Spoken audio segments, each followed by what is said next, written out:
Hello, everyone, and welcome to this special event on Israel's war with Hamas, What Lies Ahead. This event is brought to you by the UCLA Y&S Nazarian Center for Israel Studies. I'm Dov Waxman, the director of the Nazarian Center, and the Rosalind and Arthur Gilbert Foundation Chair of Israel Studies at the University of California, Los Angeles. The past month has been a truly terrible and excruciating time for all those who care about the safety of Israel and the Israeli people, all those who care about the safety of the Palestinian people, and all those who yearn for Israeli-Palestinian peace. Israelis and Palestinians alike are suffering and scared. What they have been going through touches on their deepest fears and traumas. In the face of all the heartbreaking tragedy and unrelenting violence we are witnessing, we must have compassion and empathy for all the innocent victims on both sides. Make no mistake about it, we're living through the worst period in the history of the Israeli-Palestinian conflict since at least the Second Intifada, if not since the 1948 war. What happens in the days, weeks, and months ahead will profoundly affect the lives of Israelis and Palestinians and the future of their conflict. It will also, no doubt, reverberate around the world, as we have already seen. At a time like this, when emotions are running high, it is all the more important for people to understand what's happening and why, and for people to hear clear, sober, rational, and nuanced analysis. That's what the Nazarian Center has been trying to provide to our students at UCLA, to our local community, and to our audience around the world. And that's why we're so pleased to be partnering with Israel's Haaretz newspaper, its editor-in-chief, Aluf Ben, and many leading Haaretz journalists to bring you this special event. Before we delve into the current war between Israel and Hamas and what it may portend for the future, I just want to remind everyone of what took place in southern Israel exactly 1 month ago on October the 7th. Of course, Israelis need no reminding of this, but it does seem that many people elsewhere need to remember what happened on that dark day. Some 3,000 members of Hamas's military wing and some Gazans not formally affiliated with Hamas infiltrated Israel through the border fence, as well as by air and sea. They proceeded to massacre young people at a music festival and capture 22 civilian communities, where they went into people's homes, murdering entire families, raping women, torturing, mutilating, and decapitating people. In total, around 1,400 people were killed and more than 3,300 wounded. Around 242 people, mostly civilians, including babies, children, and elderly women, were abducted and taken to Gaza as hostages. Hamas also fired more than 3,000 rockets into Israel on that day, which was the single largest volume of incoming rockets Israel has ever faced. October the 7th was the deadliest day for Israelis in the country's history. More Israelis were killed in a single day than in any of Israel's wars or in the many previous terrorist attacks. October the 7th has been called Israel's 9/11, and I think the analogy is apt in many respects. Both events were by far the worst terrorist attacks in their country's history, and they both took place on home soil, where the country's citizens assumed the state would protect them. Both attacks left people terrorized and traumatized, fearful of a ruthless enemy, and shocked and humiliated by the fact that their enemies could carry out surprise attacks on such a horrific scale. In both cases, the enemy had been underestimated. Israel's response to October the 7th also bears some similarities with the US response to 9/11. The Bush administration declared a war on terror and then invaded Afghanistan in order to destroy al-Qaeda and topple the Taliban government that hosted it. Similarly, the Netanyahu government declared a war against Hamas and seeks to destroy it militarily and topple its government in Gaza. This war is not like the previous rounds of Israel-Hamas fighting in 2008, 2012, 2014, and 2021. The current war is already much bigger and more devastating. We are now 4 weeks into the war, and the death toll on the Palestinian side has now surpassed 10,000 people, including 4,000 children, according to Gaza's Ministry of Health.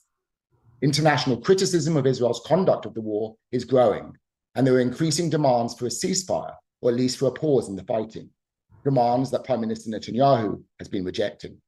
There are also fears that the war could escalate further, particularly if Hezbollah fully enters the fray, It's already been engaging in tit-for-tat exchanges with Israel in the north. And in the West Bank, over 100 Palestinians have been killed since October the 7th. And the tense situation there could easily escalate into a third intifada, which could spell the end of the Palestinian Authority.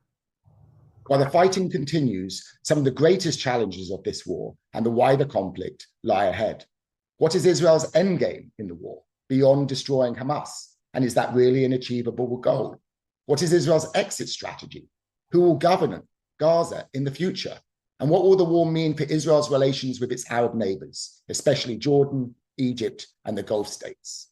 These are some of the thorny issues which will be discussed on our panel today, which will be moderated by Haaretz's editor-in-chief, Aluf Ben. After this panel discussion, I'll have a conversation with Haaretz's diplomatic editor, Amir Tabon, who lived with his family in one of the kibbutzim that was overrun by Hamas. He and his young family survived a long, terrible ordeal, which I will talk with him about, and we'll discuss the impact of October the 7th on Israelis and the international diplomacy going on today. We will also answer your questions, so please send them to us throughout the event. Before I turn over to Aluf, I'd just like to thank him and all of the tremendous journalists and staff at Haaretz for their partnership. I can't imagine how hard it must have been for them to do this work in the midst of a war and while rockets are still flying into Israel on a daily basis. And I want to thank our audience members wherever you are in the world. And now, Haaretz's editor-in-chief, Aluf Ben. Hello, and I want to thank our partners from UCLA Y&S Nazarian Center for Israel Studies. Not the best of circumstances and not the best time in Israel, but I think we can draw some early conclusions after a month of the worst catastrophe, months after the worst catastrophe in Israel's history, and the worst catastrophe of the Jewish people since the Holocaust, where 1,400 people killed in a single day, when the Israeli military, intelligence, and by and large government and society were taken by total surprise, following a long period during which the Israeli-Palestinian conflict was hardly front-page news in Israel. In the past year, Israeli society was torn between Prime Minister Netanyahu and his supporters, trying to redesign Israel's judiciary, trying to redesign Israel's governance in a coup, and a large group of protesters trying to slow this process down, to stop it. During that time, time and again, the leaders of Israel's security and intelligence establishment have tried to persuade Prime Minister Netanyahu that tearing society apart will be interpreted by our enemies as a sign of weakness, and that the chances and the risk of total war, multi-front war as they called it, are much higher than ever before in many, many years. Prime Minister Netanyahu wouldn't listen. He was tied and still tied to a far-right coalition that declared on its first day in office that its main goal would be annexation of the West Bank into Israel, that declared that the Jewish people and only the Jewish people have any rights in Israel, the West Bank, and Gaza, and did a lot to promote this. And most of the Israeli public wouldn't pay attention to what happened in the West Bank, what happened in the Israeli-Palestinian conflict. It was seen, as former Prime Minister Bennett called it, as a nuisance.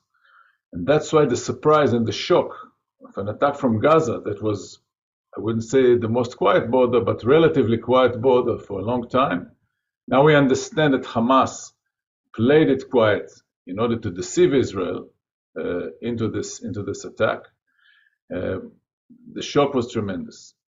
A month later, and during which Israel has launched its own offensive into Gaza, at first only from the air, and now with the largest ground offensive that I can think of since 1982 in Israel's war, with the aim of destroying Hamas as the ruler of Gaza, destroying Hamas as a military force facing Israel and threatening Israel, and bringing back the 240 or so kidnapped people from Gaza. So far, we've seen little progress towards achieving any or all of these aims. So we're on, as the government and the military leadership has promised us, we're on for a very long conflict, very long war. Some lessons can be told even after the first month. First of all, the Palestinian issue is once again topping the regional and to some extent even global agenda. After many, many years since the end of the Second Intifada and the Gaza disengagement in 2005, the Palestinian issue was not topping any agenda. It was pushed to the sidelines, especially after the Arab Spring revolutions at the beginning of the previous decade. Now it's back again. Now the two-state solution that was off the table for a long time, with Netanyahu pledging that he could make peace with the entire Arab world without giving anything to the Palestinians. That succeeded 3 years ago with the Abraham Accord. And now the bid was peace with Saudi Arabia, normalization with Saudi Arabia. That's also off the table by now. So the Palestinian issue is back, front and center stage, and is going to remain so in the foreseeable future, with once again strong voices calling for the two-state solution, for making the Palestinian Authority the ruler of Gaza. It's still far down the line. The Israeli far right wants to turn Gaza once again into a Jewish settlement. There have been a lot of very strong voices in Israel calling to drive the Gaza population into the Sinai as once again refugees. Clearly, there is no agreed or designed Israeli exit strategy or Israeli future plan for Gaza. There was no such plan from before, because for many, many years, Netanyahu saw Hamas as the best way to avoid a Palestinian state, which he objects, by allowing Hamas full control in Gaza, by allowing Qatar and others to fund Hamas and keep the Palestinian split between Gaza and Ramallah as the insurance policy of Israel against the Palestinian state, against the two-state solution. The other important lesson, strategic lesson, is the total dependence of Israel in the United States. For the first time, the US deployed aircraft carriers, nuclear submarines to protect Israel, and told the other adversaries of Israel to stay away from the conflict, namely Iran and Lebanon, Hezbollah. So far, beyond border skirmishes in the north, they have largely stayed out of the conflict. But the situation in the north, as well as in the south, raises another question. Would Israeli citizens come back to live along the border with Gaza? Will Israeli citizens who have been evacuated from the villages and towns along the Lebanese border move back to live there, fearing that Ridwan force, the Hezbollah ground force, can overrun their villages just as Hamas did, and this is a much stronger force than Hamas, but just as Hamas did in the south? These are very tough questions. We have almost 200,000 internal refugees now in Israel from the south and north. In the south, some of the villages have been totally destroyed, have to be rebuilt. Who would live there? Who would live in the north? These are big questions that lie ahead. And last but not least, the international reaction, which includes rise of anti-Semitism and attacks on Jews all over the world, is another aspect that we haven't seen in previous wars, and we see it now. And last but not least, so let me introduce the panelists. Our correspondent Anshel Pfeffer, who covered several wars in Israel and outside of Israel, just returned from a short visit with the ground forces in Gaza. Shirin Falach-Saab, our correspondent, will discuss the situation in the Israeli Arab-Palestinian society within Israel that is squeezed between the warring sides and faces unprecedented persecution within Israeli society. And Esther Solomon, who edits the Haaretz English edition, will discuss some of the global aspects of the war, as well as its influence on the Jewish communities in the diaspora. Anshel, to you. Unmute. Hi, how are you? Alex sent me some questions in advance, so I'll say what they are. What are the main differences between this war, which is now it's just begun its second month, and Israel's previous rounds of fighting? We've never been quite sure whether to call them wars. Israelis call them operations in Gaza, mainly the ones where Israeli troops went in on the ground in 2009 and in 2014.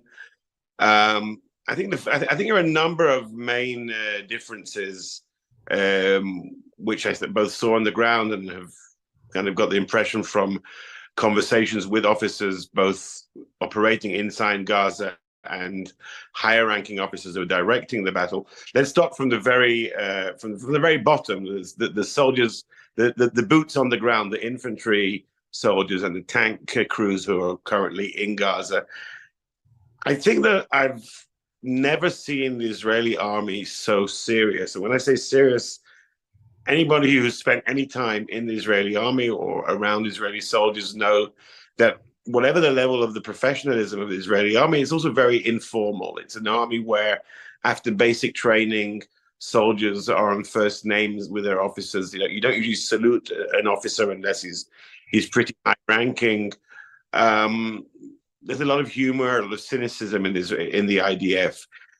I won't say that has totally disappeared. I did see and hear some jokes, which I can't really repeat, when I was there inside Gaza with the 401st Armored Brigade and with the Givati Infantry Brigade. But it really was much more somber, I think, than I've ever encountered Israeli soldiers. And it was a bit strange for me at first because, you know, I'm a civilian. I've been reporting about this war, but I've been very much part of the civilian discourse of, you know, what is being said about this war in the world and in Israel and the political discourse here. One thing that's kind of that struck me and has a number of times meeting soldiers and officers in recent days is that, unlike the rest of us who have been part of this wider discourse, Israeli soldiers and officers were called up on October 7, hours after the Hamas attack took place. They were most of them, if they were regular soldiers, most of them were on a Simchat Torah leave, or some of them were on duty in other parts of the country. The reservists were all still in civilian life, and they were all called up on October 7. And ever since, they have been inside the army on a mission. And that's been 3 weeks of training and preparations for the ground offensive, and now 10 days, actually almost 11 days now of 10 days, sorry, of fighting on the ground. And they haven't left that environment. They're still talking about the Shabbat as if that day, October 7, is still happening. They have been on this for now for a month, and that is very much the atmosphere in the army. We've already sort of hashed over and talked about the context and different ways of seeing what happened on October 7. For them, it's very clear. This is something that is still very present in their mind, and they are now on a mission to eliminate the perpetrators of those terrible things that happened on October 7. That's on the level of the soldiers that to me was my main impression. Going just a bit higher up the ranks to the field officers, the company commanders, the battalion commanders, those who were inside Gaza in 2014, so those who are a bit older remember also 2009. There it's very clear that this is a different type of war. If in 2009 and 2014, the IDF went in but didn't go all the way into Gaza City. 2009, they were on the outskirts. 2014, they barely went in 2 or 3 kilometers across the border. This time, they're all in. This time, it's clear to them that they're going all the way into the center of Gaza, where Israeli intelligence believes that the Hamas headquarters are situated. And they're using a lot more power than ever before. All the front armored, whether it's the tanks, but also the infantry, who are all now on pretty new infantry fighting vehicles, not the old kind of rickety APCs, certainly not on foot. They're all going in with what are basically tanks without a cannon on top, so the most heavy armor that is used in any military. The level of firepower at their disposal, which was big it was significant in the previous operations, is much more significant this time. The coordination that they have with the Air Force and with the Navy as well, which is also being used to shell from its ships, is much closer than it was. And but can they achieve the goals? Sorry? Can all this firepower and coordination and combination achieve the stated goals of breaking Hamas and bringing back the kidnapped?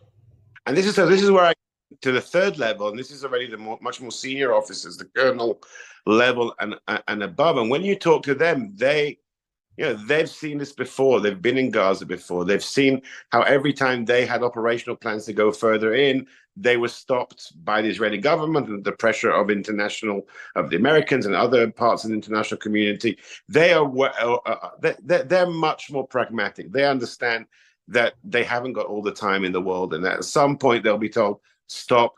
And that is one of the reasons why they've ratcheted it up. That they've speeded up the operational plans in the last few days, because they know that they won't have this opportunity again. They don't think that there'll be another time that there'll be any type of international legitimacy, what they call the window of legitimacy, to go in this deep. And in my conversations with the colonels and the generals, that's very much a theme. We have to achieve what we can right now in the center of Gaza City, because the next stage of the war, we won't be able to employ this level of forces on the ground, this level of firepower. And they still believe that they can achieve the goal of seriously degrading, if not destroying, the Hamas's military capabilities and at least toppling it in Gaza City. But they're also very cautious and say it all depends if we can do it quick enough before the whistle blows on opportunity. They're saying, we've never had so much power so much firepower in Gaza, and we may never have it again. And at the highest level, I think, of the IDF, you're hearing a lot of frustration about the lack of any kind of serious strategy from the government. They're not hearing, and Amir Tibon will be on soon, so he reported yesterday about how the Secretary of State, the U.S. administration and Secretary of State Blinken is not getting a clear idea from the Netanyahu government about what is Israel's exit strategy. Israel's generals aren't getting that, and they need to know that so they can also tailor the next stages of the battle. And you hear a lot of frustration from generals on that. You also hear that the IDF is sort of quietly trying to work out itself what Israel's exit strategy should be, because they need to know so they can plan accordingly. It's not their job. They're generals. This is a political question, but as we know, there is no real functioning government in Israel right now, and the generals and the IDF, as has happened in the past, have to fill the vacuum.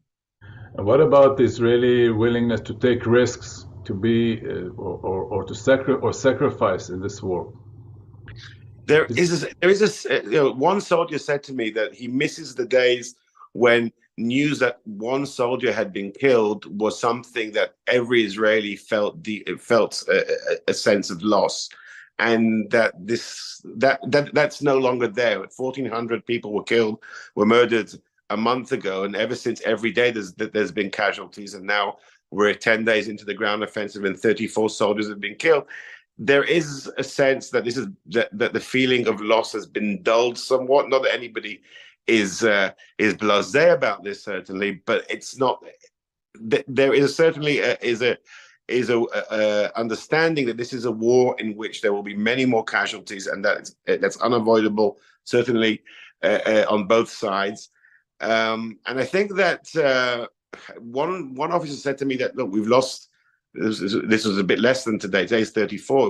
It was in the 20s when he said this to me. We've lost this number of soldiers. It's terrible, but actually, in a military standard, this is not a high casualty level for this wide scale and very intensive type of war. Israeli ability to sustain this level of mobilization of its reserve force, which is, I think, unprecedented. For how long can Israel sustain it economically and socially to keep all these hundreds of thousands of reservists on the ground? Well, that's an excellent question. And once again, we're back to the lack of a government. We've all seen how inept almost all the civilian sides of this government are. Certainly the joke of a finance minister that we have, who should have at least already prepared some kind of a plan of what kind of financial resources Israel can be using to sustain this level of mobilization, and at what point. And once again, this is something you hear from the generals, more from the politicians. They're saying we already need to plan what we'll do when we'll release a big portion of these 360,000 reservists, because it's obvious that the national economy can't sustain this. But once again, they're not getting a clear plan from the government when they can say, okay, let's let 100,000 reservists go home, or whatever number. Once again, we're seeing, the IDF on October 7 was taken by surprise. There were a few hours of bewilderment and of chaos. On the day after, the IDF returned to being what at its best, an efficient, well-organized fighting force. The Israeli government is still missing in action. Perhaps they were taken hostage and they're still in Gaza. But there's a big lack of real strategic guidance and directive to the military. Thank you, Anshel. To you, Shirin. The Israeli Arab-Palestinian Society is somehow caught in the middle here, and one of the areas where this inept government has been very aggressive is in curtailing the civil rights and especially the freedom of speech of this community. Yes. I would like to start before talking about the freedom of speech, about the voiceless victim of the war, the Arab citizens that killed in the October 7. I think that the Arab citizens who killed and didn't survive the massacre of October 7, they didn't. Some of the media didn't stress their stories enough. And one of them is Awad Darawshi. The story of Awad is tragic because he's a paramedic and ambulance driver at the music festival Hamas, and he killed at the massacre. Awad refused to evacuate the scene, and he decided to continue providing medical care for the wounded people. And he thought that speaking Arabic would help him, and unfortunately, he didn't get the chance to talk, and the terrorists killed him. Another tragical story, it's about Suhaib Razim. Suhaib also is a Palestinian from the east of Jerusalem. Suhaib also a bus driver that came to the Nova Music Festival on the morning of October 7 to collect the people who were in the festival. Unfortunately, the Hamas terrorists captured him, and his family thought that he's kidnapped.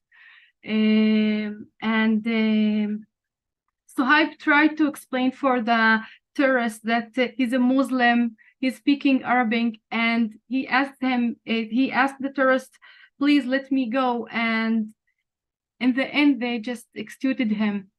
After 12 days, the family identified his body. And I'm telling these stories, and these stories of Awad and Razem reflects the impossible situation that the Arab citizens are facing in this war. This war is very different from the previous wars because they are voiceless victims, and this is the first time I think that the victims of Hamas also Arabs, and they knew that they're Arabs. And this proves that the terror and that these terrorists didn't distinguish between Arabs and Jews, Muslims, and this is very a tragic situation. On the other hand, the the complicated identity being Israel and Arab in the state of Israel, it's very complicated because all the eyes on the Arabs, and you're immediately you're suspected, and you have to prove your responsibility being loyal to the state. Unfortunately, the last 3 weeks have been very challenging because the Israeli police, led by Itamar Ben-Gvir, is cracking down on Arab citizens and arresting I think that dozens of Arab citizens have been arrested for statements they have made about the war. For example, Muhannad Taha is an influencer from Tamra, Arab village in the north of Israel.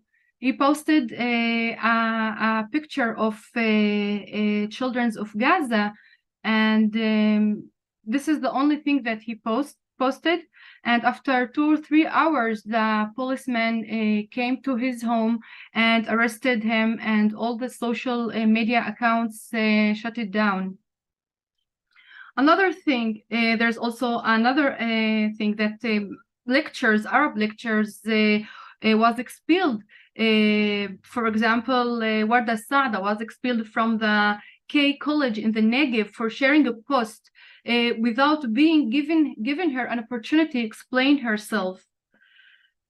I should note that many of Israeli Jews have spoken out against what is happening right now for Arabs who live in Israel. There are employees and university seniors, officials speaking out against the racism and trying to defend the democratic nature of the state. But I'm not sure that we are in a not a good situation, because also we see that everyone who's talking about the war or trying to express his opinion expelled. There's also students expelled, and it's like witch hunts right now. I'm not listening. I'm not hearing you. Sorry, I was mute. How do you assess the reaction in the wider Arab world towards the events of October 7 in Israel in particular, and the ongoing war that has happened ever since? I didn't hear you. Can you repeat the second Yes. question, please? I was asking about the attitudes and the reaction in the wider Arab world towards specifically the events of October 7 in Israel and the ongoing war.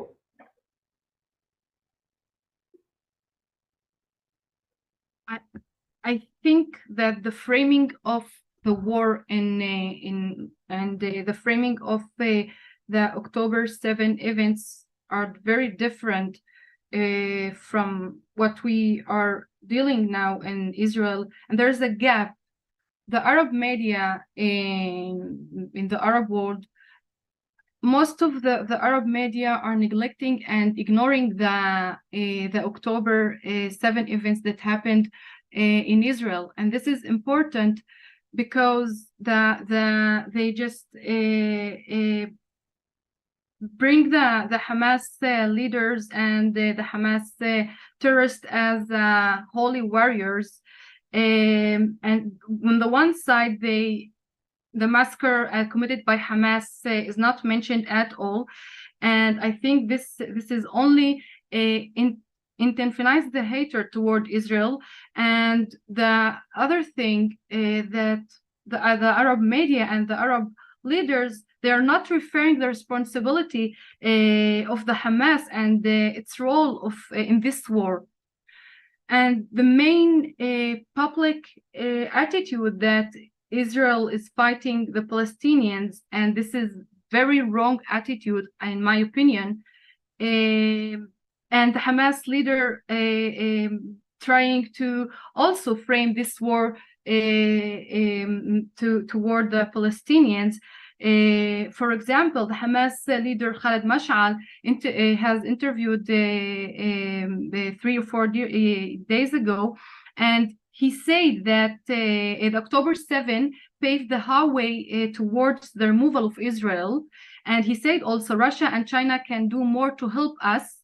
This is the only opportunity to abolish also American monopoly.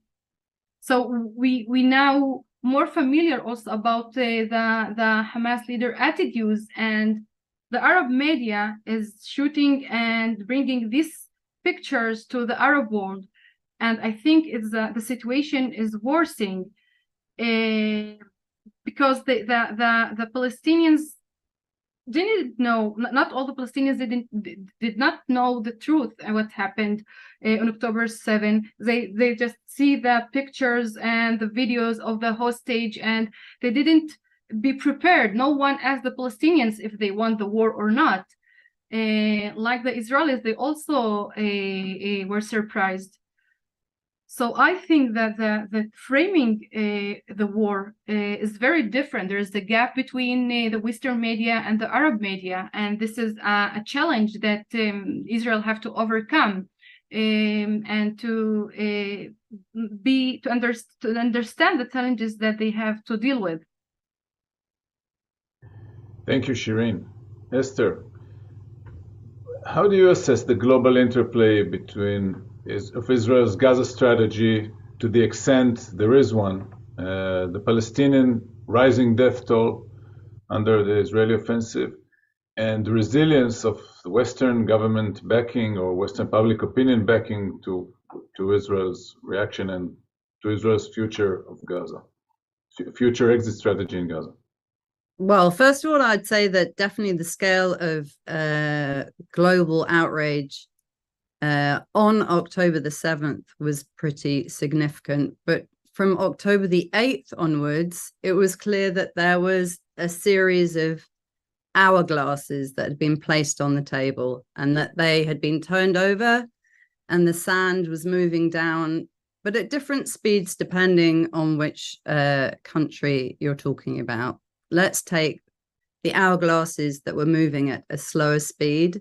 So clearly we're talking about the US in terms of the Biden administration and parts of Europe. They were very quick to offer heartfelt statements of solidarity. They backed Israel's right to respond. Their leaders visited, especially obviously quite notably Biden's visit to wartime Israel. And this was a bear hug that was partly based on values, on the right of a country to self-defense, also based on response to the atrocities of Hamas, but it was also connected to the threat of a regional escalation. So all of those diplomatic and moves and ways to speak to the Israeli public as well were also backed up by the movement of military forces and equipment. And none of this means that these countries who have remained, let's say, resilient, even in the face of the Gaza death toll, they're not immune to that death toll, but they see it as part of a wider calculus of an even greater kind of threat that they need to be on the ground to prevent. Now, within this, let's say, the resilient camp, there are also governments which are backing Israel less because of the kind of kishkas or rights reasons, but because they fit the narratives that their own governments are very wedded to. For instance, they use the Hamas attack as a story about the threat of immigration, which is what Orban does in Hungary, actually using footage of the attacks to say this is exactly why our immigration policy is so stringent. Or, for instance, in India, Modi uses it to play up the threat of Muslims writ large. Now, if we go back to the hourglass, there are other ones that are working at a much, much faster speed. They're much more sensitive to the impact of the Gaza death toll. They're far less explicit about Israel's right to self-defense, and they're mostly other countries that are calling for an immediate ceasefire, and that covers quite a lot of the world. That covers most international institutions, especially the UN. There are parts of Europe, many parts of South America, South Africa, and much of the Arab world.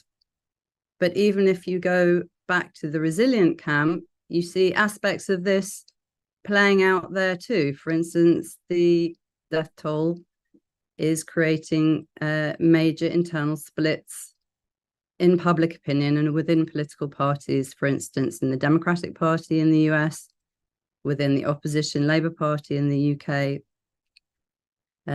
And these are conflicts that are still to be played out about what their impact will be on the policies of the governments themselves. Now, even in the most resilient of the resilient countries, if we want to call them that, there is the kind of self-damage that Israel is constantly doing. Because at the one point, if leaders of these countries are talking about Israel's right to self-defense and the language of rights, they have to constantly battle more and more lunatic statements being made from inside Israel's governing coalition and the rising violence in the West Bank. So even for the strongest of the allies that Israel has right now, it's a very, very difficult. It's a kind of contradictory situation that they're in. Can you discuss the implications of the war on diaspora Jews and more specifically the relationship between diaspora Jews and Israeli Jews? So one of the main repercussions that we've seen from the war for Jewish communities around the world is a very, very major spike in anti-Semitism, and it's escalating. I'll just give you a little bit of background. Just in the first 2 weeks of the war, anti-Semitic incidents spiked by 1,300% in London alone. On US campuses, Jewish students are being protected by the police and by private security guards just to go about their everyday business. Across Europe, and we've had lots of reporting on this, Jewish parents are reconsidering sending their kids to school at all because of the abuse that they face there. In Munich, a synagogue was firebombed. In Lyon, a Jewish woman was stabbed. In Dagestan, there was nearly a pogrom against passengers on the El Al plane. And in California, a Jewish man was knocked over by a pro-Palestinian protester. And although the circumstances are still being investigated, it is considered a case of homicide. And I think perhaps the most horrifying thing is we're not really that surprised. We say Israel is at war with Hamas. So from every previous experience, we know that anti-Semitism will rise. Every time Israel goes into conflict, Jewish communities around the world see a huge spike in anti-Semitism, but there's a difference in quality and scale this time. And that change in terms of how rapid the hostility being felt is shocking many diaspora Jewish communities who are at the same time mourning friends and families here and working out at the same time how to protect themselves. And it is raising bigger and harder questions about their identity, about their societies, and about their allies. On the one hand, the Jewish communities themselves are coordinating all kinds of events in solidarity with Israel or in solidarity with the hostages. And that's perhaps reminiscent of previous rounds of conflict. But what's different, I think, for most diaspora Jews now is that they are confronting a kind of rhetoric and behavior that justifies Hamas from within spaces that they really, really felt was their home turf. without using phrases like safe spaces, but places that they felt entirely at home with, including their own neighborhoods, academic institutions, and other faith groups as well. And I would say it's not really an exaggeration to say that this is a moment of very great dissonance, fear, and alienation for a lot of diaspora Jews. And we don't really know what effects in terms of identity and in terms of politics it could have. In Israel, we often expect after a conflict or a war that there is a surge towards the right, or at least a push towards the right. But for diaspora Jews, this is a very complicated question.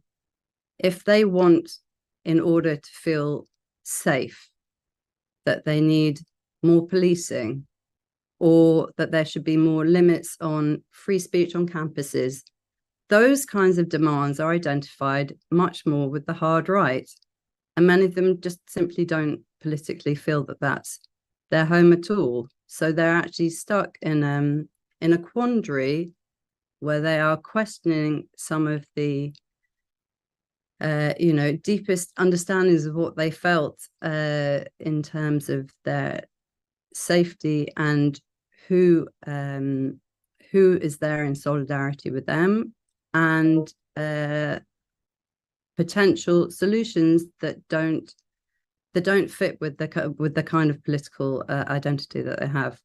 At the same time, we should mention that there is a growing and pretty fundamental chasm with smaller Jewish groups on the hard left who more or less dislike or have extreme discomfort with relating to the Hamas atrocities at all, and they much prefer to skip over October the 7th just to focus on what's happening in Gaza now. Thank you, Esther. Back to you, Anshel.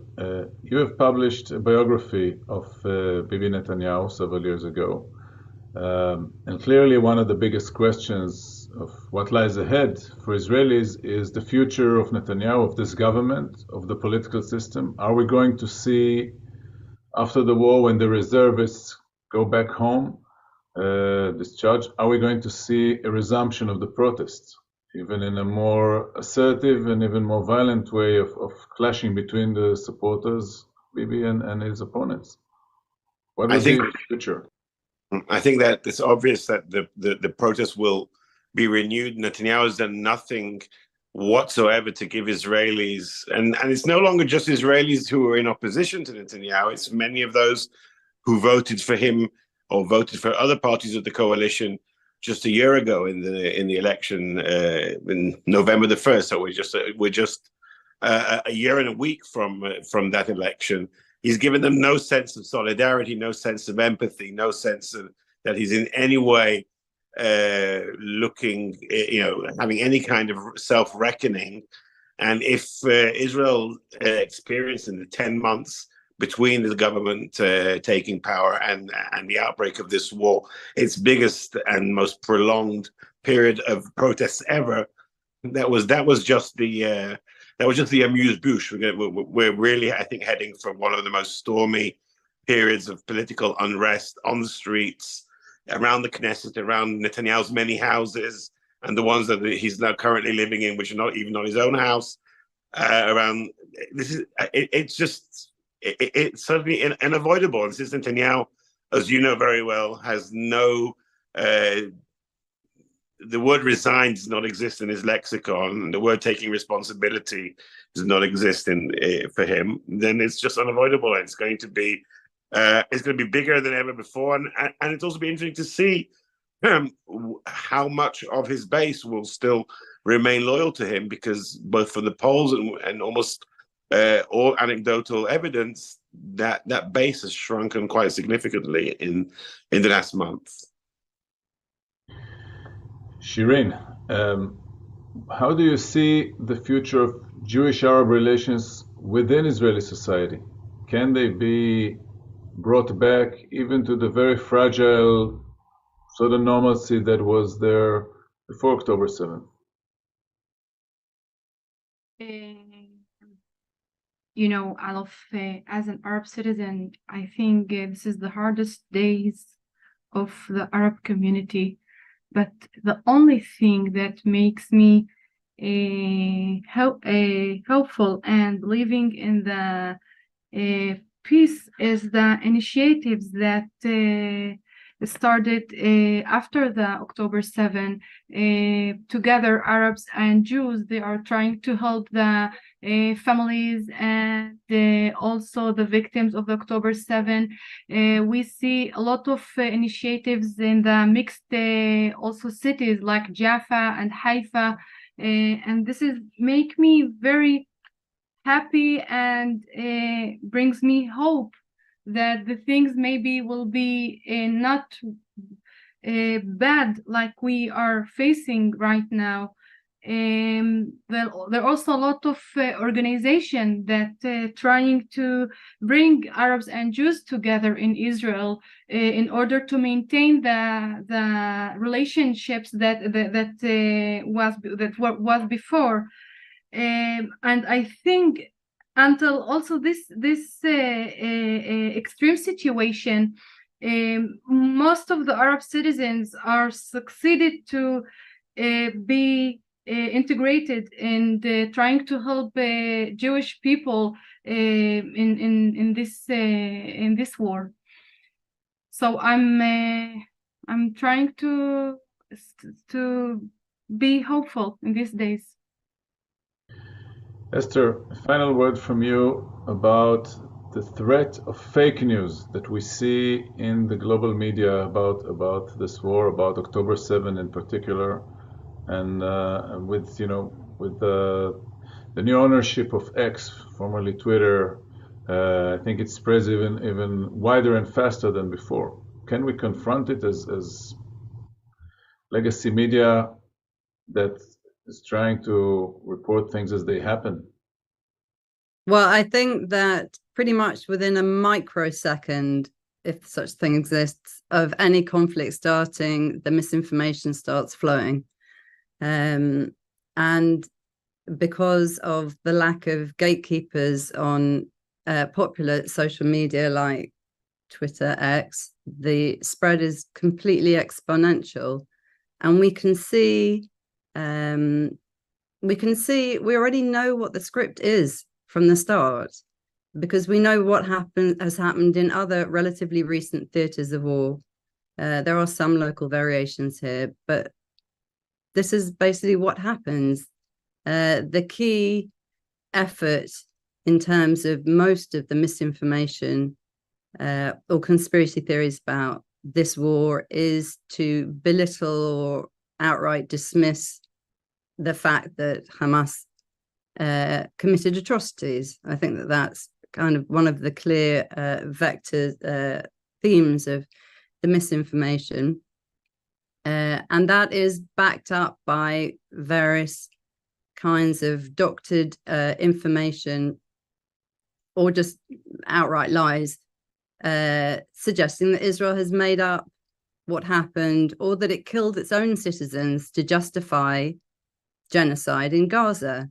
This is basically the script of the conspiracy theories. And it's exactly the same kind of repulsive modus operandi that was used and is still being used by Russian-backed and other actors against Ukraine, saying that the massacres that Russia perpetrated, in fact, Ukraine perpetrated against its own citizens. And exactly the same thing happened in Syria as well. The pro-Assad camp who said that the white helmets were killing civilians in order to blame Assad. So we know that this is how it works. And this time we've seen exactly that happening from the hard left all the way to the far right. The same kind of attempt to manipulate facts and inject complete falsehoods, from Mondo Weiss through Roger Waters to Jackson Hinkle, who's kind of far left, far right together. It uses the manipulation of reporting, including sadly, from Haaretz, because what the dream of any of these conspiracy theories is to take a legitimate and credible news source, cherry pick, and then manipulate the reporting in order to back a completely different thesis that they have. Part of this is kind of ideological. Nothing that Israel or Israelis can touch can ever be true because it's contaminated by Zionism. Some of it, if we want to be a bit more charitable, is an inability to hold two thoughts concurrently. That Hamas committed grave crimes and that Israel has caused massive loss of life in Gaza. The idea is that there can only be one narrative, and if Palestinians are the only victims, that is because Israel is the sole oppressor, and therefore Hamas are freedom fighters, and their acts are legitimate resistance. And anyway, they didn't really commit anything that bad anyway. But for any of this to work, you have to erase any acknowledgement of what actually happened on October the 7th. So therefore, this enormous effort to push misinformation and lies online. Now, in terms of fake news, it's a slightly different and bigger subject because there is a genuine lack of independent reporting from inside Gaza, which means that major news outlets from around the world who are in fierce competition with each other to be first are scrabbling to corroborate events that are basically fed, the information is fed to them by Hamas-run government ministries or news outlets. So that leads to all kinds of problematic and hasty decisions, as we saw in the reporting of the Al-Ahli hospital. I want to thank my three colleagues, panelists, Esther Solomon, Shireen Falachsab, and Anshel Pfeffer, and move on to the conversation between Dov Waxman and our diplomatic correspondent, Amir Tibon. Please.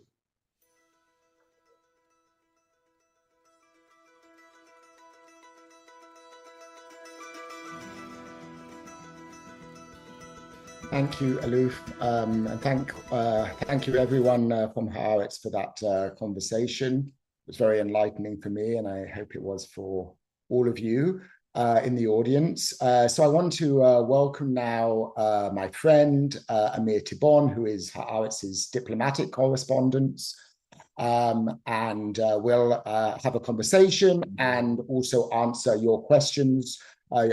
You've been sending us some questions, so please continue to do so. We'll try to get to as many of them as we possibly can. We have about 45 minutes or so, so we will try and get through these questions for you. So Amir, welcome. Okay. I've been told that Amir is not here yet. So while we wait for Amir to join us, let me just maybe take a few questions that have come in from the audience already.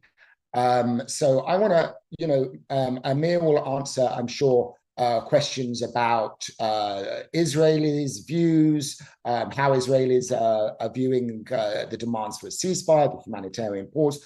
I'll talk a little bit about how things are on the American end and also what's been happening on college campuses. So one of the questions that has come in concerns, how much freedom to act does Israel have in this war, and how much time does Israel have, and whether, given U.S. support for Israel and to some extent Israel's dependence upon the U.S., whether that limits Israel's freedom of maneuver. And I think I would say, clearly the Biden administration has been, very supportive of Israel and of Israel's war, and it's emphasized strongly Israel's legitimate right to go to war, its right to self-defense, and it supports Israel's objective of defeating and destroying Hamas militarily. At the same time, I think the patience, if you like, of the Biden administration is gradually running out. The Biden administration is paying a real cost, both domestically and around the world, and especially in the Middle East, for the president's very strong support of Israel. And there's growing criticism in the United States from both the left and the right. So progressives are increasingly critical of President Biden's kind of bear hug of Netanyahu and his strong support for Israel. And they want the president to call for a ceasefire. So that's growing pressure on the left, on the left flank of the Democratic Party. And at the same time, conservatives and those on the right are of the Biden administration for its attempt to try to restrain Israel's conduct of the war. So the president is really getting it from both sides.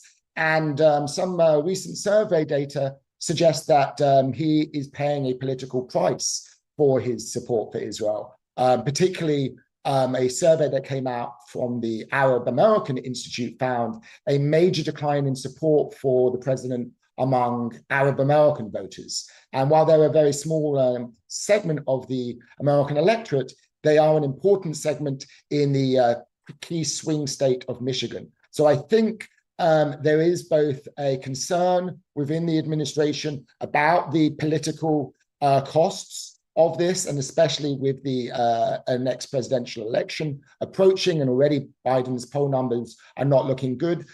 So I think all of this adds up to Esther Solomon mentioned this, the hourglass, the sand rapidly running through the hourglass, the clock ticking on how long Israel is going to be given by the United States. Now, it's true that the Biden administration is not in the position to say, stop the war. It will be ultimately the decision of the Israeli government. But behind the scenes, I think there will be growing pressure on the Israeli government to stop the war, especially if Palestinian civilian casualties continue to mount as they are.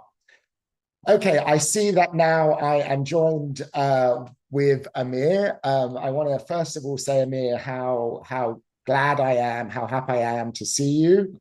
As soon as I learned on October the 7th of what was happening, my thought immediately went to you and your family, knowing that I knew where you lived.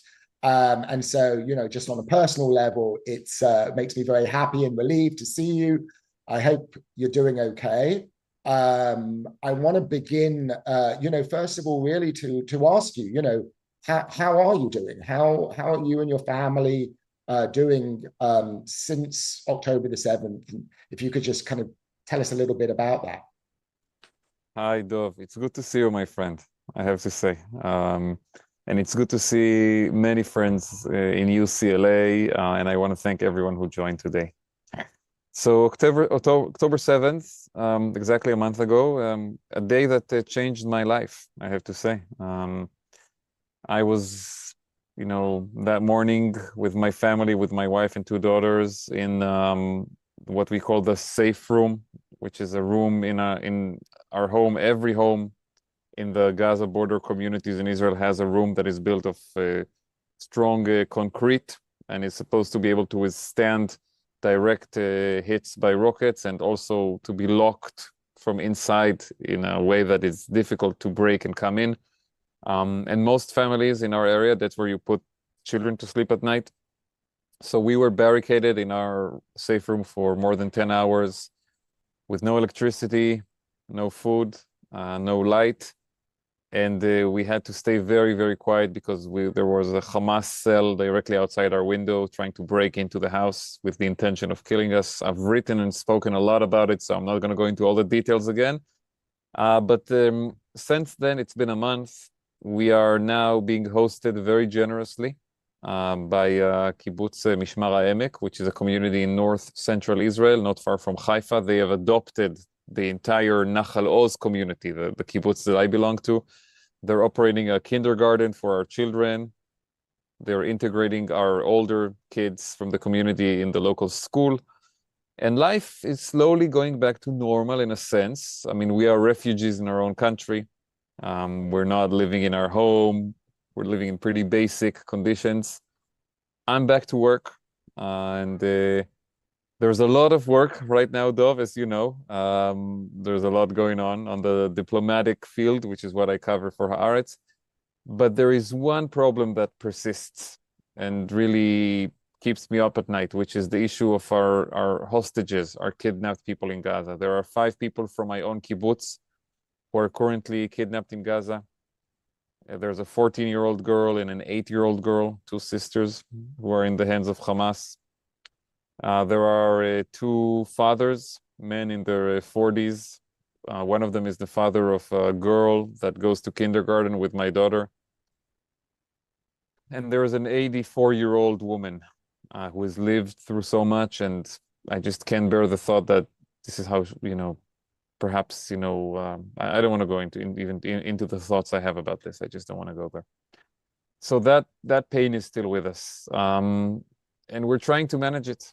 That's all I can say about our own situation right now. Maybe it is too early, and understandably, maybe too soon. Are you planning or thinking about returning? Are other displaced Israelis thinking about returning to rebuild your homes and your communities? What would it take for you to do that?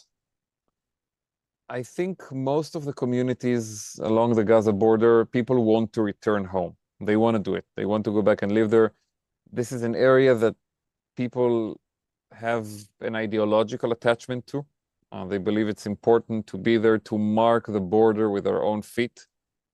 And I share that belief, but it's not going to be easy. On the physical level, Nahal Oz, unlike other communities like Kfar Aza and Nir Oz, which has a similar name but went through a very different event on that day, and Be'eri, our community, in terms of the physical damages, it's actually not so bad. There were very few houses that were damaged completely. I mean, in my home, for example, they shot bullets through the windows and through the walls and the doors, but my home is standing. I mean, for the last 2 weeks, I've been getting messages from reserve soldiers who made it their kind of like a headquarters for their operations. And so they're in my house, they're using my laundry machine, they're using my shower. Great. So the physical damage is not the real issue. The real issue is the broken trust. Okay, you can repair a broken window, a broken door, a broken road. Can you repair broken trust? We don't trust the government, the military, and the state of Israel to protect us right now. Our level of confidence in the military on the night of October 6th, when we went to bed, was 100%. We knew that if there would be any issue, the military would be there for us. We had a contract with the state of Israel, Dov. The contract was very, very simple to understand, and both sides signed it.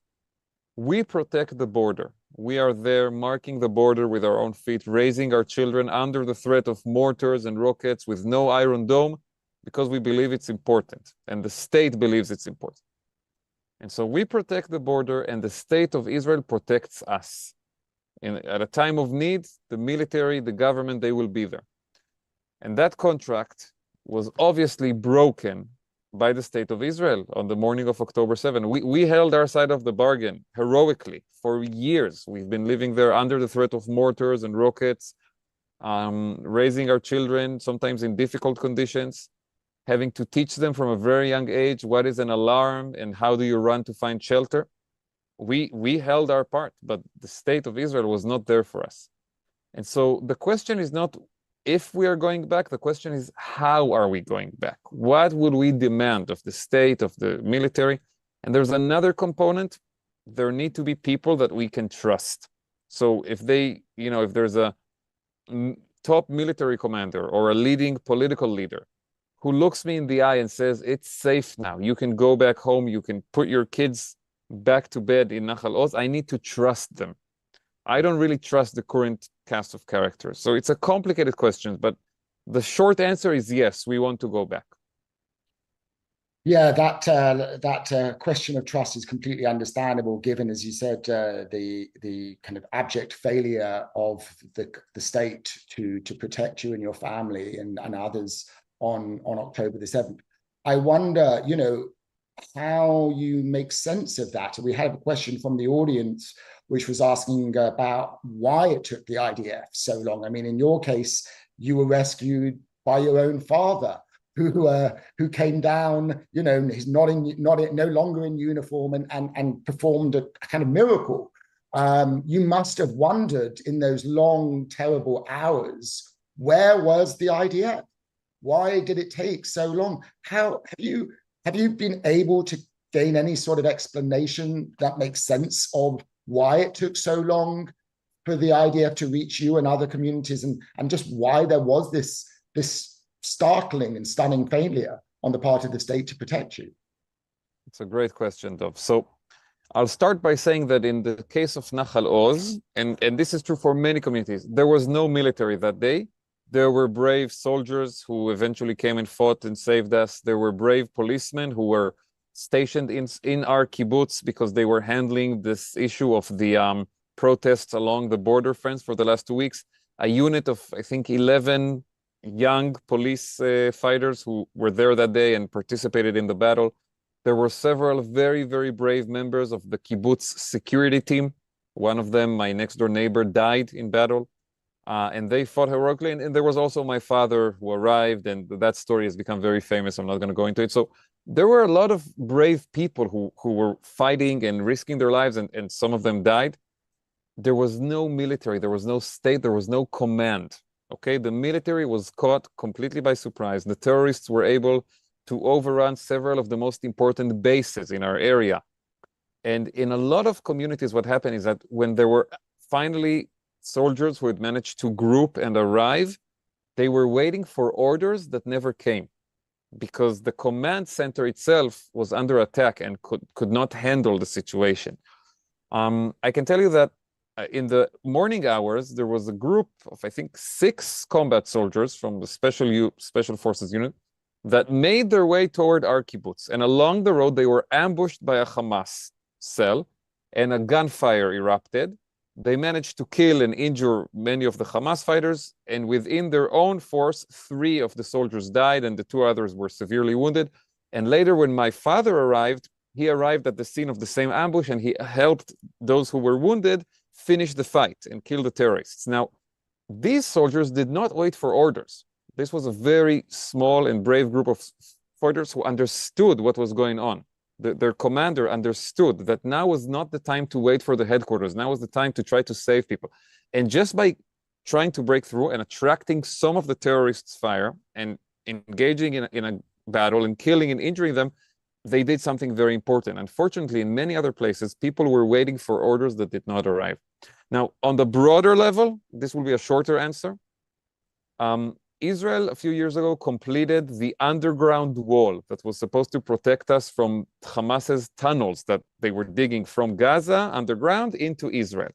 And once that underground wall was completed, Netanyahu celebrated it, and the heads of the military celebrated it, and they all basically sent a message to the lower ranks that there was no longer a threat of infiltration along the Gaza border, because we have the underground wall, they cannot use tunnels anymore.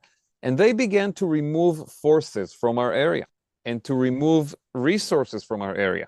When I came to live in Nahal Oz in 2014, right after the war of that year between Israel and Hamas, there was a permanent presence of 20 combat soldiers inside our kibbutz. And it was not just in Nahal Oz, but in many communities along the border. Once the underground wall was complete, the government and the military said, we don't need these soldiers there anymore. We're sending them somewhere else. Most of them went to the West Bank because that was the hottest scene at the time with, attacks and fighting. And on that morning, in most communities, there were no soldiers. And Hamas put ambushes on the road and killed the first brave soldiers who tried to arrive. And the other soldiers many times waited for orders that never came. And that's how you reach a situation where a community is under a massacre for 8 hours and the military doesn't come. It sounds a bit like reminds me of the Maginot Line in 100%. Bar-Lev line in 1973. You mentioned the hostages. Believe now 242, I think, maybe even more. And you talked also about the question of trust and the trust in the state. And obviously, one element of the public discourse in Israel today is the need for the state to rescue, to bring those hostages home. That's also an element of the state's contract with its citizens, that if Israelis and the vast majority of these hostages are civilians, that government, the state, has an obligation to bring them home. How do you and other Israelis kind of see the need to do that when balanced with the need to prosecute this war against Hamas? And, the tension between does the public believe that these goals are to free the hostages and to defeat Hamas are compatible, or people is say, a change, a shift in terms of how Israelis are seeing the continuation of the war and the fate of the hostages? People say that you can achieve both, but of course it's very, very difficult, extremely difficult, because in order to release the hostages, Hamas will ask for a prisoner release and it will ask for a ceasefire. That's really the only way you can get them out. You can talk about the details, okay, how many prisoners you release, how long of a ceasefire, but that is what Hamas will demand. And of course, these two actions will give Hamas a moral boost and time to regroup and will make the fighting more difficult. I believe that this is an impossible choice. Okay, we don't have good choices here. We're not in a situation where we have good choices. We're deliberating between different options. No, we have terrible choices in front of us. Israel, I think choices in front of it. This is war. I think the release of the hostages is more important than anything else right now. And if it will prolong the war and make me a refugee in my own country for a longer period of time, because we will not be able to go back home because the war is still ongoing, I'm not a hesitation in my mind. I'm willing to take it. We want our people back. We want the women, the children, the fathers, the brothers, everyone, okay? So if there's a chance to release them, I think this is the first obligation of the state, to protect its own citizens. You have more than 200 citizens in the hands of the enemy. If there's a chance to release them, and here I think, sadly, I've found it more useful to appeal to foreign governments, I have to say. Dov, I had a chance to meet President Biden 2 weeks ago. I wrote about it in Haaretz. He came to Israel. He invited 12 Israelis who were impacted by the war in a personal way to meet with him. I was chosen. I had the honor to be one of them. And I had a very brief opportunity to speak with him. He gave each one of us 2 minutes, which is a lot, I think, for a president of the United States. And what I told him, I said, Mr. President, you're a grandfather. Right now in Gaza, there is a 14-year-old girl and an 8-year-old girl from my community in the hands of these terrorists. We have to get them back. And I said, your friend John McCain survived 5 years in the Vietnamese prison. We cannot let these girls stay there for 5 years. We really need to get them out. And President Biden looks me in the eye. He said, I'm really, really working on it. And a few days later, I have to say, 2 hostages who are American citizens who were taken in my kibbutz in Nachal Oz. They are the daughter and granddaughter of one of the founding members of our community. They were released thanks to American mediation with Qatar.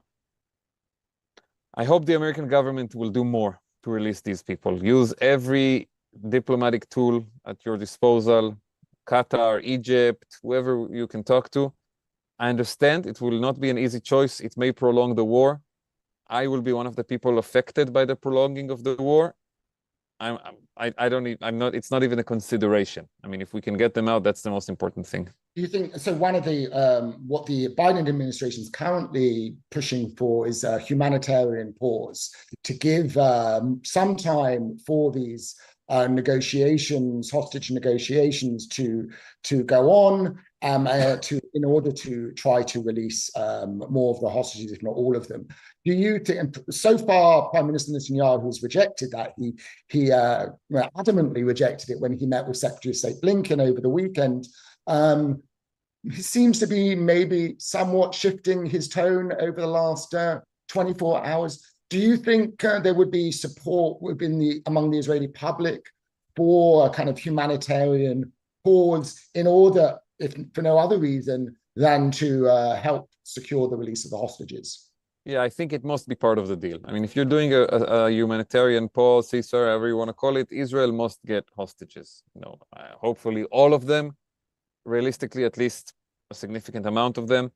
That has to be part of the deal. Otherwise, it will just not, there will be no public support. I mean, listen, you talk to me, okay? I'm extremely critical of this government. I expect the members of Knesset Likud to depose, get rid of Netanyahu today, not to wait until the end of the war. He's the Neville Chamberlain of Israel. We need to get rid of him today. He's damaging the country in the middle of the war with his petty politics. But on this issue, specifically, I agree with the government line. I think no humanitarian pause makes sense for Israel if we're not getting hostages as part of it. And what about the idea of a ceasefire, which is also becoming obviously growing international demand? So I think obviously, that from the Israeli point of view, there should be some kind of a calculator of, how long the pause in the fighting versus how many people we get out. I think this is the only way to look at it, because that's the only thing Israel gets out of the ceasefire right now is the hostages. We don't get anything outside of it. I mean, the military clearly has momentum. Even though it's been very hard, we've lost a lot of soldiers and commanders and really some of our best people. But you see that they're moving. You see that they're getting into Gaza City. They're dismantling infrastructures of Hamas. What Israel gets out of a ceasefire is only the hostages. And that has to be part of it, I think. So we have a question from the audience. You mentioned the Netanyahu and your criticism of him and the way in which he's put his own, as usual, his own political interests and his own political survival before the interests of the country. So one of the questions from the audience, do you think if Israel today had a Prime Minister Gantz, for example, do you think the conduct of this war and maybe the goals of the war would be different? Would a different government behave differently in the aftermath of October 7th? I think the aggressiveness, if you will, of the military would have been the same, if not even more, because perhaps a prime minister who is not tainted by his alliance with the far-right extremists and has not burned all of his credit with Democrats in the United States, perhaps such a prime minister would have had more support to go even harder after Hamas. That is the first point I want to make.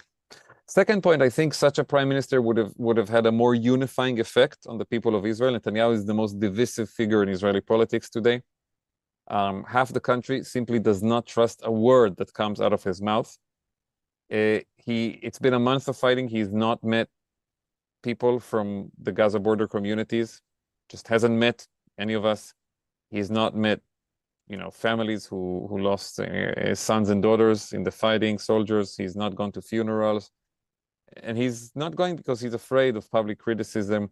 He's busy most of the day preparing for a future investigative committee that will be set up after the war to analyze what happened here. He's preparing for that. He's doing his usual media spin game to try to put the blame on others. You mentioned Benny Gantz. I personally would actually have preferred someone else from his party to be the prime minister, someone who is less connected to this overall failure, because Gantz, it's important to understand, was defense minister in the previous government and in the government before that, okay? He was defense minister of Netanyahu and then of Bennett. So even though the last time he was in executive office was a year ago, that is still, that still connects him to some degree to what happened. There are other people, Gadi Eisenkot, the former chief of staff of the military, he has not held a high-ranking office since, I think, the year 2018. That is a longer period of time, and I think you have to be a little more creative to try to tie him to what happened on October 7th. And there are other people in the political arena, but I certainly think Netanyahu, this is on him, okay? This is his failure, and people don't trust him. I've seen, you mentioned the issue of trust. I saw a survey that just came out actually today, the Peace Index survey. And it's an annual survey conducted, as you know, among Israelis, both Jewish Israelis and Arab Israelis.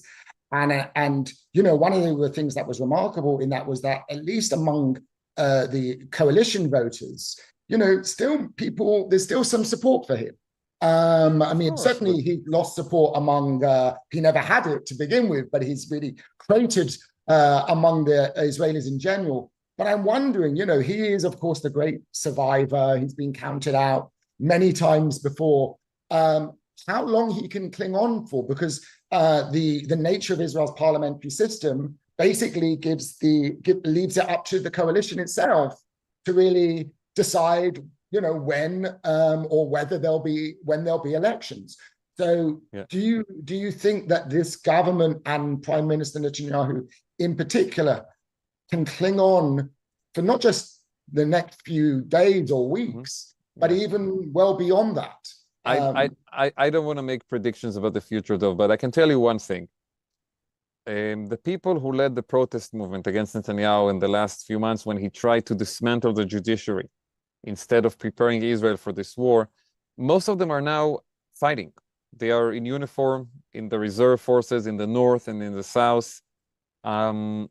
People from our area, the Gaza border area, had a very active presence in the protest movement. We are now refugees in our own country. We're busy building our own lives. But this is not going to last forever. At some point, people will come back home from the reserve service. You know, the country is not going to be able to function economically like this for you know, too long. And there will be a protest movement against him that will make everything we saw in the last few months look like, you know, like a kiddie game, okay? I mean, it will be a joke compared to what is coming. The anger, the disappointment, the abandonment, and by the way, we're not just talking about October 7, we're talking about everything that has happened since October 7.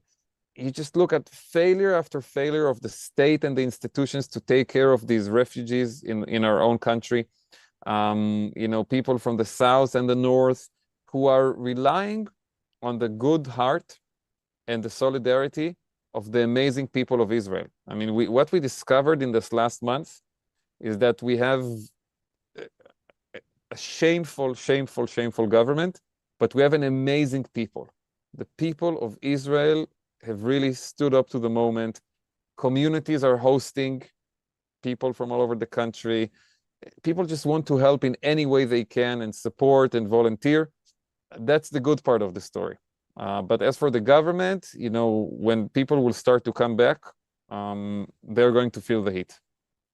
So I want to kind of broaden out to thinking about the Israeli public opinion at the moment. And I mentioned this Peace Index survey, which just came out. It's interesting because this was a survey that was conducted about 2.5 weeks after October the 7th.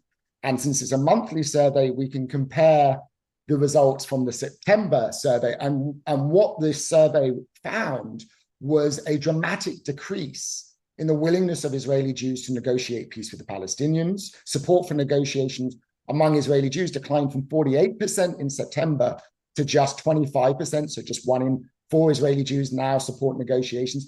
Belief that the negotiations would result in peace has almost completely collapsed. It was already low to begin with, at 17% among Israeli Jews in September. It's now just 8% of Jewish Israelis. And support for a two-state solution has declined by 10% to just 29%. These are the lowest figures since the Peace Index survey started in 2001. So that includes the entire period of the Second Intifada.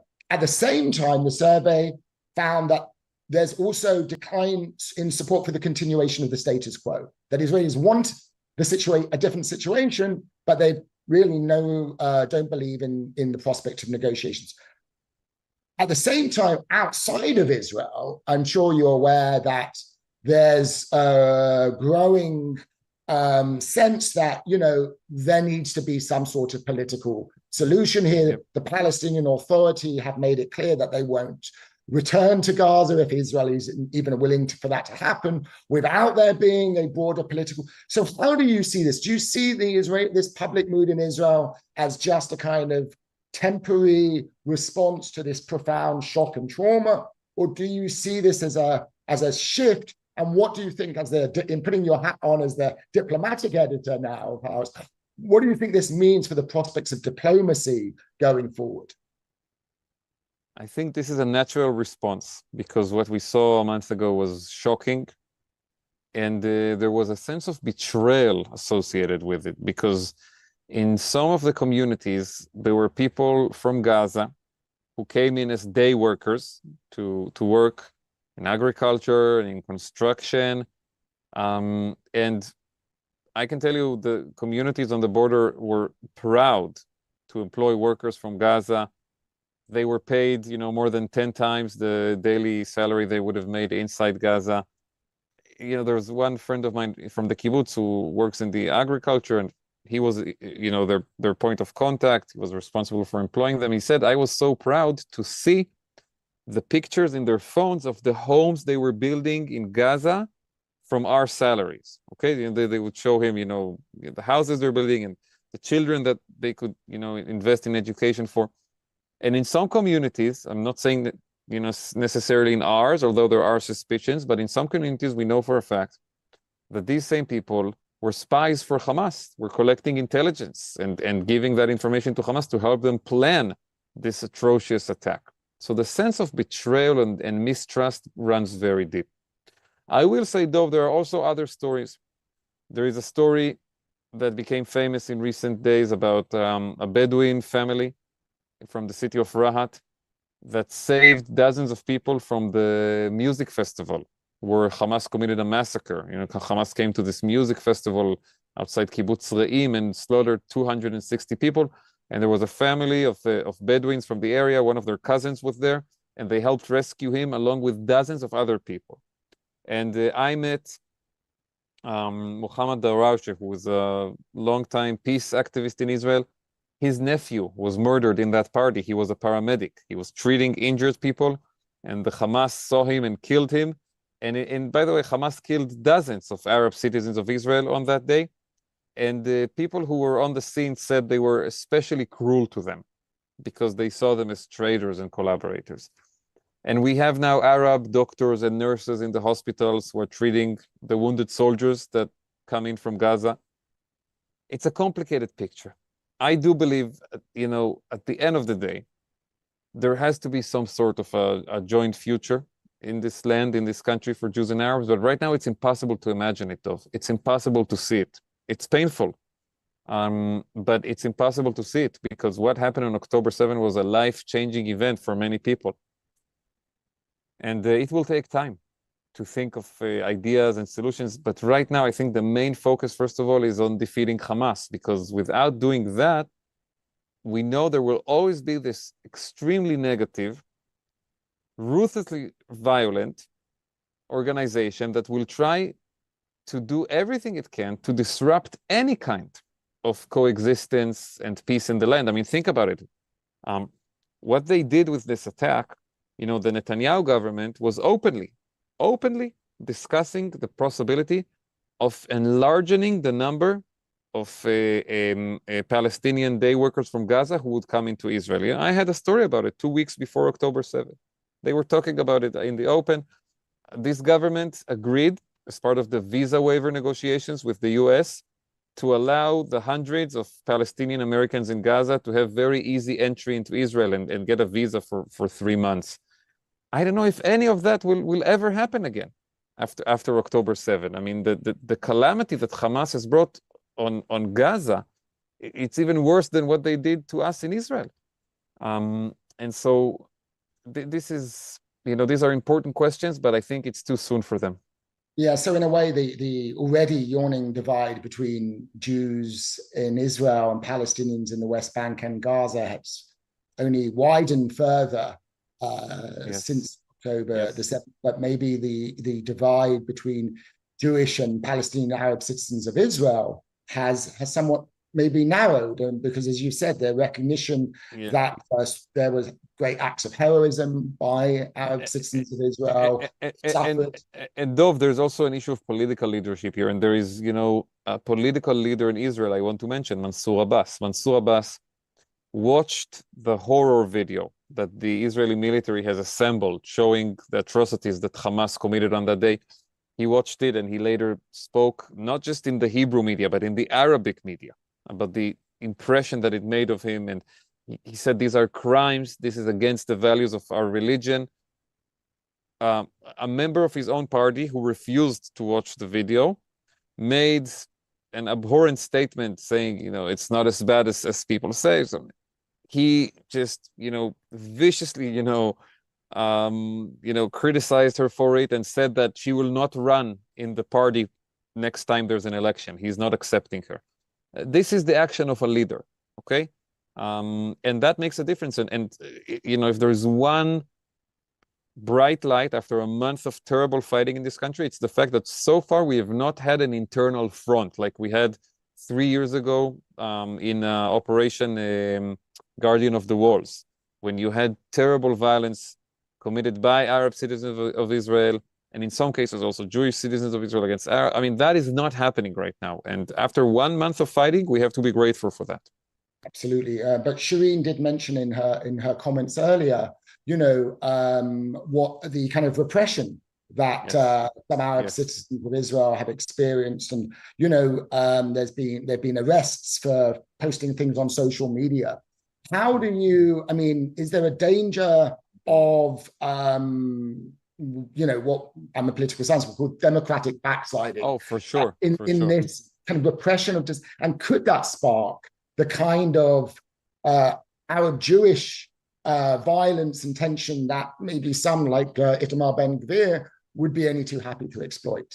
We have to work very hard to make sure that doesn't happen. But yes, the danger is real. The danger in general of taking away democratic rights is still a real issue here in Israel. I mean, this government was adamant about doing it just a few months ago.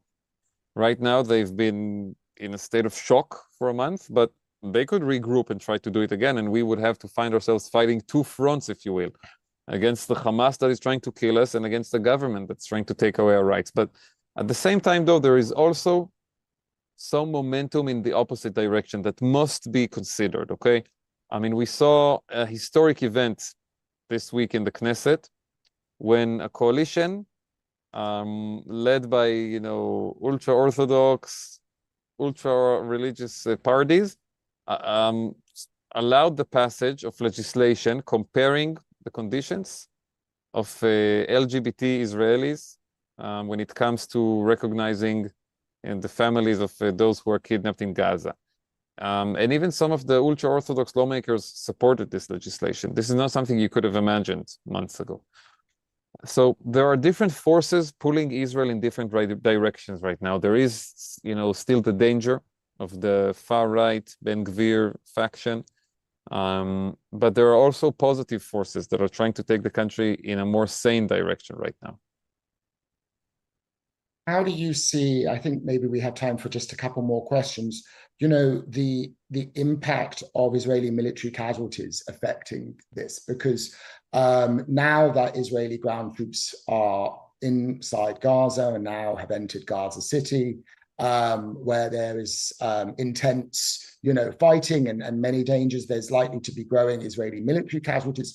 Do you see a kind of the resolve that Israelis have today continuing even in the face of mounting Israeli military casualties, or do you see, the cracks and divisions growing as military casualties escalate? I'm thinking of, the example of, for example, the war in Lebanon in the early 80s, and how, there was initially public support for that, but that public, of course, that was in the aftermath of Sabra and Shatila, but, things shifted quite dramatically. How do you see the Israeli public going forward, particularly with mounting casualties on the Israeli side and, of course, on the Palestinian side? I think right now we're still at a moment where there is a fragile consensus, okay? There is an understanding that this must be done.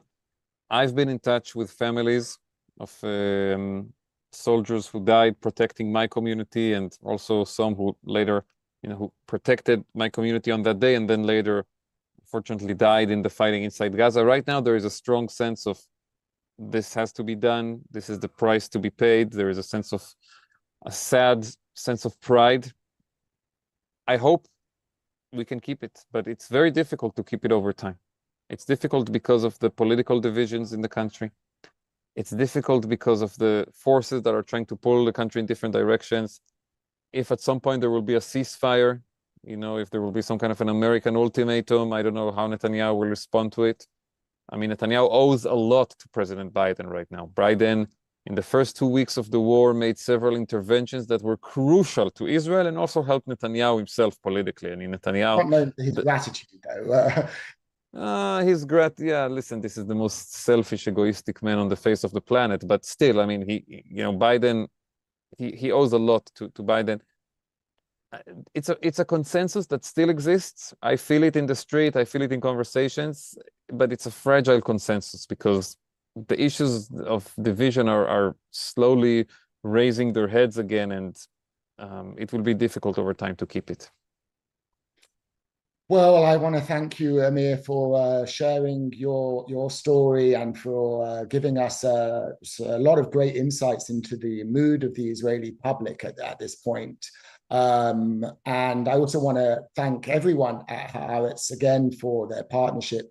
As I said, I know what an extraordinarily difficult time this has been for you, particularly, Amir, but and for everybody at Haaretz. And so everyone at the Nazarian Center is very grateful to be working with you and appreciate all the work you've been doing during this time. I also want to thank everybody in the audience for joining us today. I hope you found the conversation to be interesting, insightful. This will also be, the recording of this will be available on the Nazarian Center's website as well as on our YouTube channel. And so please share it with friends. And I want to finally make a quick plug for our conference with Haaretz, which we will be doing next year in March, on the 17th of March. We will be doing once again a conference with them. So I hope many of you will join us for that and save the date for that conference. And in the meantime, to continue to follow Haaretz's excellent coverage of the war and all of the events that are happening around that, both in Israel and around the world, as well as the Nazarian Center's event. So we have one coming up on the attitudes of young Americans toward Israel. There's been a lot of focus on what's been happening on college campuses in the United States, including on our own campus at UCLA. So we will be having an event soon, a panel discussion, talking about the attitudes of young Americans towards Israel, how things are shifting, and what's been happening on college campuses. So hopefully you can join us then. I want to thank Amir again. Thank you all for joining us, and be well.